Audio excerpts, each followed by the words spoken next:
Hello bachcho, let's see this question. A 100-gram iron ball having a velocity 10 meter per second collide with a ball uh, an angle of 30 degree and rebounds with the same angle. If the period of contact between the ball and the wall is zero point 0.1 second, then the force experienced by the wall is. तो सबसे पहले हम बात करेंगे की concept की। तो यहाँ पर जो की कॉन्सेप्ट होगा वो होगा सेकंड लॉ ऑफ मोशन की external force apply on an object is equal to the change in momentum with respect to time. अब हम बात करेंगे यहाँ पर सॉल्यूशन की। तो बच्चों सॉल्यूशन देखते हैं हम। तो हमें यहाँ पर सिचुएशन क्या दे रखी है। हमें दे रखा है कि किसी बच्चे ने किसी वॉल पर एक बॉल को फेंका है। इस तरीके से उन्होंने फेंका और ये रीबाउंस होकर ऐसे चली गई। ठीक है। तो यहाँ से इस बॉल को फेंका गया, ये बॉल है, और इस वॉल पर फेंका गया। तो यहाँ से टकराई और टकराने के बाद ये रीबाउंस होकर आगे बढ़ गई। ठीक है। तो अगर मैं यहाँ से इस एंगल की बात करूँ तो ये 30 डिग्री एंगल पर इसने डाली और 30 डिग्री एंगल पर ही क्या होगी, रीबाउंस हो गई। ठीक है। तो अब मैं अगर यहाँ पर देखूँ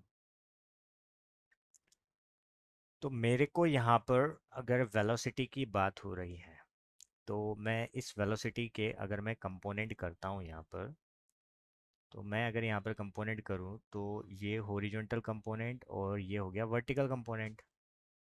ठीक है। अगर ये 30 डिग्री है तो ये एंगल भी कितना हो जाएगा, 30 डिग्री। ठीक है। अब ये v वेलोसिटी है तो ये क्या हो जाएगा, v cos 30 डिग्री, और ये क्या हो जाएगा, v sin 30 डिग्री। अब ये इस तरफ जा रही है तो इस तरफ भी हमें क्या करने पड़ेंगे, यहाँ पर कंपोनेंट करने पड़ेंगे। ये एक वर्टिकल एक हॉरिजॉन्टल कंपोनेंट और ये वर्टिकल कंपोनेंट। अगर ये यहाँ पर 30 डिग्री है तो यहाँ का एंगल भी 30 डिग्री हो जाएगा। तो ये क्या हो जाएगा, v cos 30 डिग्री, और ये हो जाएगा v sin 30 degree. Got it. तो अब यहाँ पर अगर हम बात कर रहे हैं और यहाँ पर ये 10 मीटर पर सेकंड की स्पीड से कोलाइड कर रही है। ठीक है। और ये जो कोलिजन होगी, ये कौन सी कोलिजन होगी, इलास्टिक कोलिजन होगी। कौन सी कोलिजन होगी, ये इलास्टिक कोलिजन। ठीक है। तो अब अगर मैं इस सिचुएशन की बात करूं तो अब मैं यहाँ पर let take elastic collision between ball and wall. तो अगर इलास्टिक कोलिजन है तो हम यहाँ से क्या लिख सकते हैं, सेकंड लॉ ऑफ मोशन से मैं यहाँ पर क्या लिख सकता हूँ, मैं लिख सकता हूँ F बराबर m इंटू ए लिख सकता हूँ मैं। तो यहाँ से अगर हम देखेंगे तो मैं एक्सेलरेशन को मैं क्या लिख सकता हूँ, change in velocity with the respect to the time. तो यहाँ से मैं लिख दूंगा dv अपॉन dt। तो मेरा फोर्स हो जाएगा यहाँ पर m dv अपॉन dt हो जाएगा। अब मुझे यहाँ पर मास दे रखा है, वेलोसिटी दे रखी है। तो पहले मैं वेलोसिटी में जो चेंज हुआ है वो निकालता हूँ। ठीक है।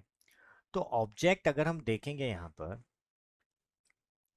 तो ये ऑब्जेक्ट, आप हम हॉरिजॉन्टल की ही बात करेंगे, हॉरिजॉन्टल फोर्सेस की बात करेंगे, यहाँ पे हॉरिजॉन्टल वेलोसिटी की बात करेंगे। तो वर्टिकल से तो हमें मतलब है नहीं यहाँ पर। ठीक है। तो अब मैं यहाँ पर बात करूँ तो हॉरिजॉन्टल में अगर मैं देखूंगा तो यहाँ पर एक तो v sin थीटा आ रहा है। ठीक है। और यहाँ पर भी v साइन थीटा आ रहा है। तो मेरा जो चेंज हुआ है वो मैं अगर देखूँ तो मैं क्या लिखूँगा इसको, v साइन थीटा माइनस, अब दोनों ऑपोजिट डायरेक्शन में है तो अगर मैं एक को पॉजिटिव ले रहा हूँ तो दूसरे को मैं नेगेटिव ले लूँगा, तो माइनस v साइन थीटा, और जो इसमें जो टाइम लग रहा है वो, ठीक है, वो t हो गया।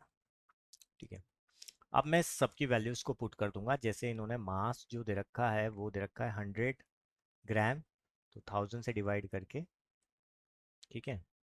और जो वेलोसिटी दे रखी है वो दे रखी है 10 मीटर पर सेकेंड, तो इन सारी वैल्यूज़ को मैं पुट कर दूंगा। तो 0.1 मल्टीप्लाई वेलोसिटी होगी 10 sin 30, और थीटा कितना दे रखा है, हमको दे रखा है 30 डिग्री, तो sin 30 की वैल्यू होती है कि 1/2 प्लस 10, और sin 30 की वैल्यू वापस से 1/2 अपॉन, यहाँ पर कितने टाइम तक के ले रहा है, 0.1, 0.1 ले लिया मैंने। अब इसको पूरे को मैं सॉल्व कर लूँगा तो मेरे पास क्या आ जाएगा, फोर्स आ जाएगा। तो अगर इसको पूरे को सॉल्व करूँगा तो ये आएगा मेरा 10 न्यूटन, और यही मेरा क्या होगा, फाइनल सॉल्यूशन होगा। तो option A is a correct option. I hope you will understood it well. Best of luck.